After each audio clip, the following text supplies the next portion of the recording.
ഇന്ന് ഈ വീഡിയോയിൽ നല്ല എരിവുള്ള മിക്സ്ചർ എങ്ങനെയാണ് തയ്യാറാക്കുന്നതെന്നാണ് കാണിക്കുന്നത്. ചായയുടെ ഒപ്പം അല്ല ദീപാവലിക്കുമൊക്കെ നമ്മൾ സാധാരണ മിക്സ്ചർ തയ്യാറാക്കും. എങ്ങനെയാണ് തയ്യാറാക്കുന്നതെന്ന് നോക്കാം. അതിനായിട്ട് ആദ്യം നമുക്ക് ബൂന്തി തയ്യാറാക്കിയെടുക്കാം. 1 ഗ്ലാസ് കടലമാവാണ് എടുത്തിരിക്കുന്നത്. അതിലേക്ക് വെള്ളം ആവശ്യത്തിന് ഒഴിച്ച് ആദ്യം നല്ല മഷി പോലെ പേസ്റ്റ് ഇതുപോലെ തയ്യാറാക്കുക, കട്ടയില്ലാതെ. അത് കഴിഞ്ഞിട്ട് ആവശ്യത്തിനുള്ള വെള്ളം ഒഴിച്ച് നല്ല ഒഴുകുന്ന പരുവത്തിൽ കലക്കിയെടുക്കുക. ആദ്യമേ വെള്ളം കൂടുതൽ ഒഴിക്കുകയാണെങ്കിൽ കട്ട തട്ടും. ഇതുപോലെ നല്ല ഒഴുകുന്ന പരുവമായിരിക്കണം മാവ്. സ്പൂണിൽ കോരി ഇങ്ങനെ ഒഴിച്ച് നോക്കുമ്പോൾ ലാസ്റ്റ് കറക്റ്റ് ഡ്രോപ്പായിട്ട് ഇതുപോലെ വീഴണം. ആ പരുവത്തിൽ കലക്കിയെടുക്കുക. ഇതിലേക്ക് 1 ടീസ്പൂൺ എണ്ണയും കൂടെ ചേർത്ത് 2-3 മിനിറ്റ് നന്നായിട്ട് ഇതുപോലെ ബീറ്റ് ചെയ്തെടുക്കുക. അപ്പം നല്ല കറക്റ്റ് ഷേപ്പിൽ നമുക്ക് ബൂന്തി കിട്ടും. അപ്പം കറക്റ്റ് വെള്ളമാണോ ചേർത്തിരിക്കുന്നതെന്ന് അറിയാനായിട്ട് ശകലം മാവ് ഇതുപോലെ ഇറ്റിച്ച് നോക്കുക. എണ്ണയിൽ കറക്റ്റ് റൗണ്ട് ഷേപ്പാണെങ്കിൽ നമ്മൾ ചേർത്തിരിക്കുന്ന വെള്ളം കറക്റ്റാണ്. അതിൽ ശകലം വാല് വരികയാണെങ്കിൽ മാവ് ഇച്ചിരി കട്ടിയാണ്, കുറച്ചും കൂടെ വെള്ളം ഒഴിക്കുക. നമ്മൾ ഒഴിക്കുന്ന മാവ് പരന്നു പോവുകയാണെങ്കിൽ വെള്ളം കൂടുതലാണ്, ശകലം പൊടി വേണമെങ്കിൽ ചേർക്കുക. സാധാരണ ഒരു കണ്ണാപ്പയാണ് എടുത്തിരിക്കുന്നത്. അതിലേക്ക് നമ്മൾ കലക്കി വെച്ചിരിക്കുന്ന മാവ് നല്ല ചൂടെണ്ണയായിരിക്കണം. അതിലേക്ക് ഇതുപോലെ കോരി ഒഴിക്കുക. കറക്റ്റ് എണ്ണയിലും മുതക്കുന്ന ആ രീതിയിൽ മാവ് എത്തുമ്പം മാറ്റിയിട്ട് ആ എണ്ണയിൽ നമ്മൾ ഒഴിച്ചിരിക്കുന്ന ബൂന്തി നല്ലവണ്ണം വറുത്തെടുക്കുക. ആദ്യത്തെ ബാച്ച് കഴിയുമ്പം ഈ തവിയിലുള്ള മാവ് ഇതുപോലെ കൈകൊണ്ട് വൃത്തിയാക്കി എടുക്കുക. അടുത്ത ബാച്ചിൽ ബൂന്തി ഒഴിക്കുമ്പോൾ കറക്റ്റ് റൗണ്ട് ഷേപ്പ് കിട്ടാനാണ്. ഇല്ലെങ്കിൽ തവിയിൽ മാവ് ശകലം ഉണങ്ങി പോവുകയാണെങ്കിൽ എല്ലാ ഹോൾസിൽ കൂടെ മാവ് വീഴത്തില്ല.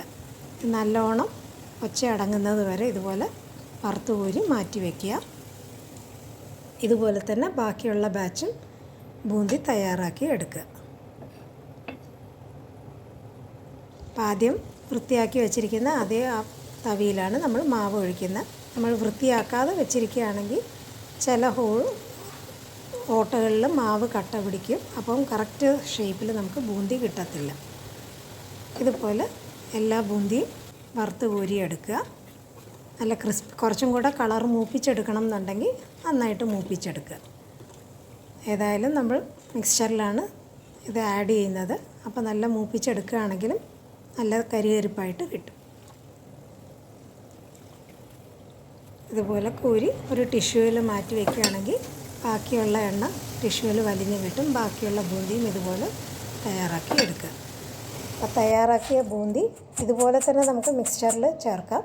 ഇല്ലെങ്കിൽ ഈ ബൂന്തി വെച്ച് ഒരു സ്പൈസി ആയിട്ട് ബൂന്തി തയ്യാറാക്കാനായിട്ട് കരിവേപ്പിലയും അണ്ടിപ്പരിപ്പും ബദാമും കായപ്പൊടി, മുളക് പൊടി, ഉപ്പ് എല്ലാം കൂടെ ചേർത്ത് ഇതുപോലെ മിക്സ് ചെയ്യുകയാണെങ്കിൽ നമുക്ക് കാരാ ബൂന്തിയായിട്ടും ഇത് തയ്യാറാക്കാം. ഏത് രീതിയിൽ വേണമെങ്കിലും നമുക്ക് തയ്യാറാക്കി വയ്ക്കാം. അപ്പോൾ പ്ലെയിനായിട്ട് ചേർക്കുകയാണെങ്കിൽ ഡയറക്റ്റായിട്ട് മിക്സ്ചറിൽ ചേർത്താൽ മതി. ഇങ്ങനെയും തയ്യാറാക്കാമെന്ന് ജസ്റ്റ് കാണിച്ചതാണ്. നല്ല കരികരിപ്പായിട്ടുള്ള ബൂന്തി തണുത്ത് കഴിയുമ്പം ആ എണ്ണമയം നന്നായിട്ട് മാറിക്കിട്ടും. ഇനിയും ഓമപ്പൊടി ഇല്ലെങ്കിൽ സേവ് തയ്യാറാക്കാനായിട്ട് 2 കപ്പ് കടലമാവും 1 കപ്പ് അരിപ്പൊടിയും നന്നായിട്ട് അരിച്ചെടുക്കുക. അതിലുള്ള കട്ടകൾ മാറാനായിട്ട്. എന്നിട്ട് ശകലം ഉപ്പ് ഇതിൽ ചേർക്കുന്നുണ്ട്. പ്ലെയിനായിട്ട് ഈ ഓമപ്പൊടി മാത്രമായിട്ട് നമുക്ക് ചായയുടെ ഒപ്പം കഴിക്കാം. അതിനാണ് ശകലം ഉപ്പ് ചേർത്ത് കാണിച്ചത്. ഇതിൽ തന്നെ എരിവ് ചേർക്കണം എന്നുള്ളവർക്ക് മുളക് പൊടിയും കായപ്പൊടിയും ഇതിൽ ചേർത്ത് തയ്യാറാക്കാം. ഇതുപോലെ വെള്ളം ഒഴിച്ച് മാവ് തയ്യാറാക്കി കഴിഞ്ഞിട്ട് അതിലേക്ക് ഒരു 1 ടേബിൾ സ്പൂൺ ചൂടെണ്ണ ചേർത്ത് നന്നായിട്ട് കുഴച്ചെടുക്കുക. ഈ മാവ് ഓമപ്പൊടി അച്ചിൽ നാഴിയിലേക്ക് ഫില്ല് ചെയ്തിട്ട് നല്ല ചൂടെണ്ണയിലായിരിക്കണം നമ്മൾ പിഴിഞ്ഞിടേണ്ടത്. നമ്മൾ പിഴിയുമ്പോൾ തന്നെ അത് നന്നായിട്ട് ഇതുപോലെ പൊങ്ങി വരണം. ഇതിന് വലിയ സമയം പിടിക്കത്തില്ല ഓമപ്പൊടി തയ്യാറാക്കാനായിട്ട്. നമ്മൾ പിഴിഞ്ഞ് കഴിയുമ്പോൾ തന്നെ ഏകദേശം അതിൻ്റെ ഒച്ച അടങ്ങി കിട്ടും. ഏകദേശം ഒന്ന് മുരിഞ്ഞ് വരുമ്പം സൈഡ് മാറ്റി കൊടുക്കുക. അപ്പോൾ കറക്റ്റ് ആ ഷേപ്പിൽ തന്നെ നമുക്ക് കിട്ടും. തിരിച്ച് ഇട്ടതിന് ശേഷം ഒച്ച അടങ്ങുന്നത് വരെ വറുത്ത് കോരി മാറ്റി വയ്ക്കുക. ഇതും വറുക്കുന്ന സാധനങ്ങൾ ടിഷ്യൂവിലൊന്ന് വയ്ക്കുകയാണെങ്കിൽ കൂടുതലുള്ള എണ്ണ വലിഞ്ഞ് കിട്ടുകയും ചെയ്യും. മിക്സ്ചറിൽ ഒട്ടും എണ്ണമയം വരത്തുമില്ല. ഇതുപോലെ ടിഷ്യൂവിൽ മാറ്റി വെച്ച് ബാക്കിയുള്ള ഓമപ്പൊടിയും ഇതുപോലെ തന്നെ പിഴിഞ്ഞെടുക്കുക എണ്ണയിൽ. നമ്മൾ അടുത്ത ബാച്ച് ഇടുമ്പോഴും എണ്ണയ്ക്ക് നല്ല ചൂട് വേണം. അതുപോലെ എല്ലാ ബാച്ചിൻ്റെ മുമ്പിലും എണ്ണ ഒന്ന് ചൂടാക്കിയിട്ട് പിഴിയുകയാണെങ്കിൽ നമുക്ക് എളുപ്പം തയ്യാറാക്കി എടുക്കാൻ പറ്റും. ഇതുപോലെ ബാക്കിയുള്ള മാവിൽ ഓമപ്പൊടി തയ്യാറാക്കി മാറ്റി വയ്ക്കുക. ഇനി മുഴുവൻ എണ്ണയിൽ ബാക്കി നമുക്ക് വേറെ ഏതെങ്കിലും പലഹാരം ചെയ്യാം. കപ്പലണ്ടിയും പൊരികടലയും വറുക്കാനായിട്ട് കുറച്ച് എണ്ണയിൽ വറുത്തെടുക്കുന്നതായിരിക്കും നല്ലത്. അപ്പോൾ ആ എണ്ണ നമുക്ക് പിന്നെ വേറെ പലഹാരങ്ങൾ ചെയ്യാനും പറ്റത്തില്ല, എണ്ണ കറുത്തു പോകും. അപ്പോൾ കപ്പലണ്ടി ആദ്യം വറുത്തെടുക്കുക. അത് കഴിഞ്ഞ് കരിവേപ്പില ഇതുപോലെ നന്നായിട്ട് മുരിഞ്ഞ് കിട്ടുന്നത് വരെ മൂപ്പിച്ചെടുക്കുക. കരിവേപ്പില വറുത്തെടുത്തതിന് ശേഷം അണ്ടിപ്പരിപ്പും ബദാമും കൂടുതൽ ചേർക്കാൻ ആഗ്രഹമുള്ളവർക്ക് ഈ സമയത്ത് അതും ഇതേ എണ്ണയിൽ വറുത്തെടുക്കാം. അത് കാരാബൂന്തി ഉണ്ടാക്കിയപ്പം അതിൽ അണ്ടിപ്പരിപ്പും ബദാമും ചേർത്തിട്ടുള്ളതുകൊണ്ട് ഇപ്പം പ്രത്യേകിച്ച് അത് വറുക്കുന്നില്ല. ഏറ്റവും അവസാനം ഇതുപോലെ പൊരികടല വറുത്തെടുക്കുക.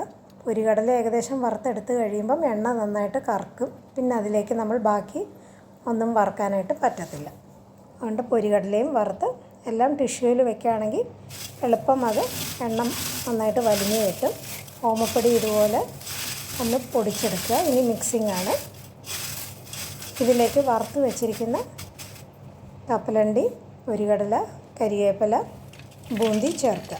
ഈ കപ്പലണ്ടിക്കും പൊരികടലയൊക്കെ നല്ല ചൂടോടെ വേണം ചേർത്തിട്ട് മുളക് പൊടിയും കായപ്പൊടിയും ചേർക്കാൻ, എങ്കിലേ മിക്സ്ചറിൽ നന്നായിട്ടത് പിടിച്ച് കിട്ടത്തുള്ളൂ.